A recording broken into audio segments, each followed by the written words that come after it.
we talk about affordable, we talk about housing shortage, apartment shortage. This isn't that complicated.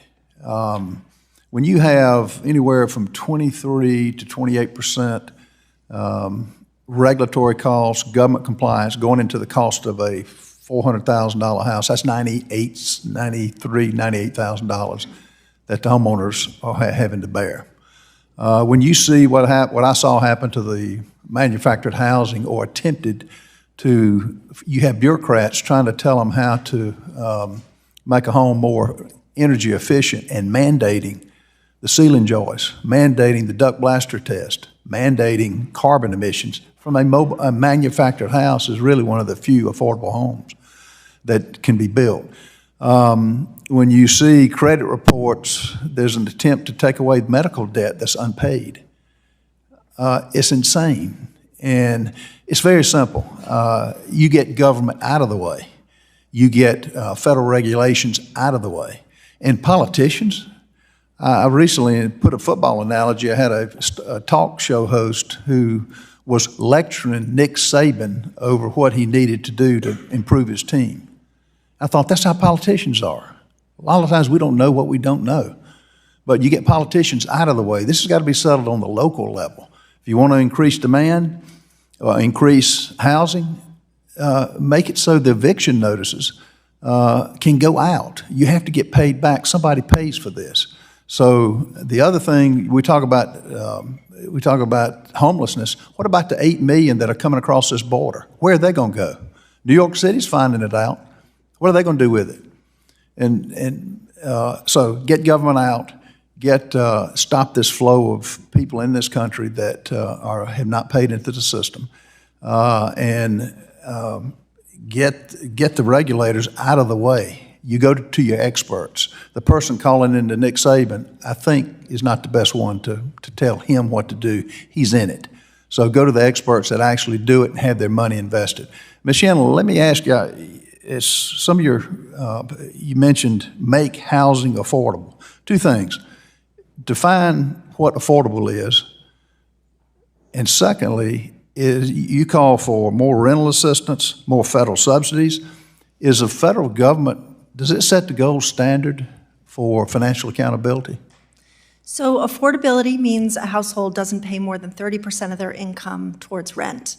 And No. Give me affordable. What's an affordable house or an apartment? Give me what, in your terms, because I don't know what that is. I just did. It depends on what a person's income is. So different people can afford different amounts towards their housing costs, but nobody should pay more than 30% of their income towards rent or towards their mortgage. The federal government is the answer for that?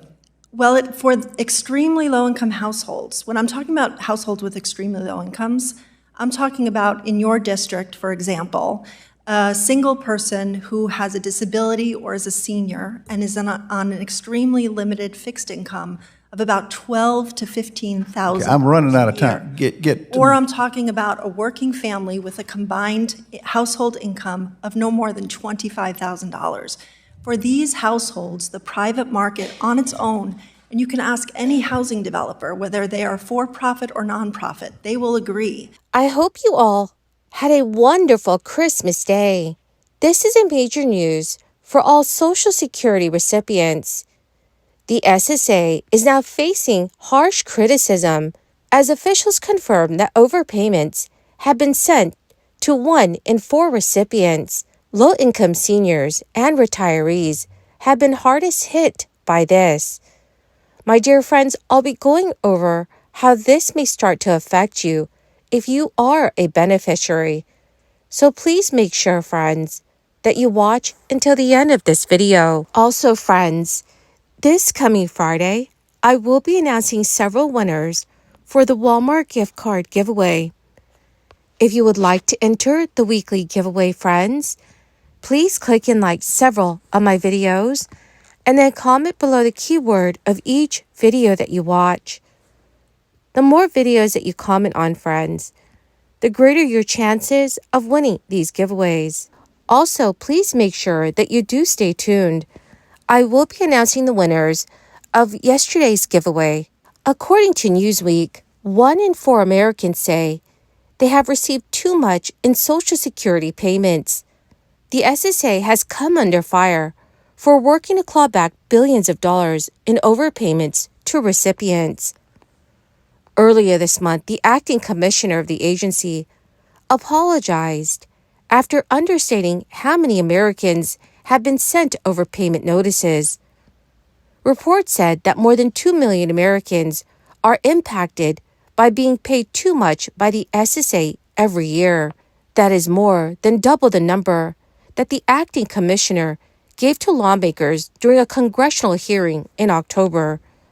A recent poll revealed that 25% of those who said they received Social Security payments reported they had accidentally been paid more than what they were owed. The survey also found that a large number, which is 43%, believe it is wrong for the SSA to demand money back from recipients who have been overpaid. Around 1 in 3 said the agency was right to demand repayments, while 21% said they do not know. Social Security payments make up the bulk of many recipients' income, and some have told Newsweek of their fears after being sent letters asking for tens of thousands of dollars to be paid back with little notice. One recipient said he became homeless after the agency sent him a demand for $67,000. Representative Mike Carey, a Republican on the House Subcommittee on Social Security, told Newsweek that seniors and disabled Americans on a fixed income should not be penalized for bureaucratic mistakes on the part of the SSA. In her letter to lawmakers earlier this month, the acting commissioner said the SSA had determined its data needed further review after the October hearing. He also directed a review of the agency's overpayment procedures and policies in October. A news release from the agency at the time said the Social Security program pays $1.4 trillion in benefits to more than 71 million Americans every year, and that only 0.5% are overpayments. A report by the agency's Inspector General said the SSA had regained $4.7 billion of overpayments during the 2022 fiscal year, but a total of $21.6 billion remained outstanding at the end of the year. Also, friends, according to Yahoo News, Social Security benefits are not subject to federal income taxes for some retirees, but they are for others. Those who have higher incomes will be taxed on part of their benefits.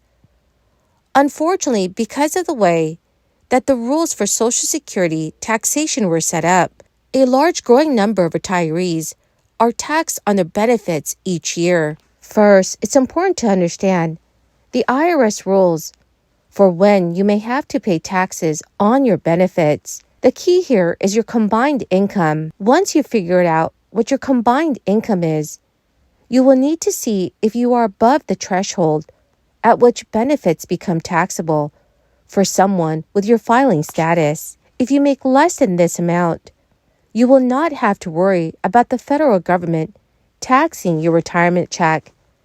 If you make more, then part of your benefit is taxed. So the actual amount of your Social Security that you're left with to cover your costs is also reduced. Unfortunately, more people find themselves being taxed on their benefits every year. And there's a simple reason for that. Those income limits at which benefits become taxable are not indexed to inflation. They do not go up over time and have remained the same since benefits first became taxable. That happened first in 1983, when the 50% tax was introduced.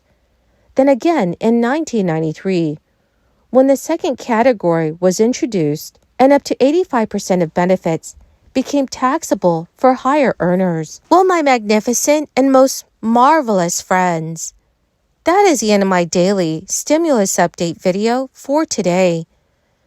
Thank you so much, friends, for being part of this community. To say thank you and to show my appreciation, Every Friday, I will be announcing several winners for the Walmart gift card giveaway. Please make sure you enter the giveaway by clicking and liking several of my videos, and then comment below the keyword of each video that you watch. The winners of the Christmas Days giveaway is Sherry Doramus and Rick J098RB. Congratulations, my dearest friends! To claim your gift cards, please check your notifications page and send me a message. Or, my dear friends, you could message me on my Facebook page. Thank you, and have a wonderful and very blessed week.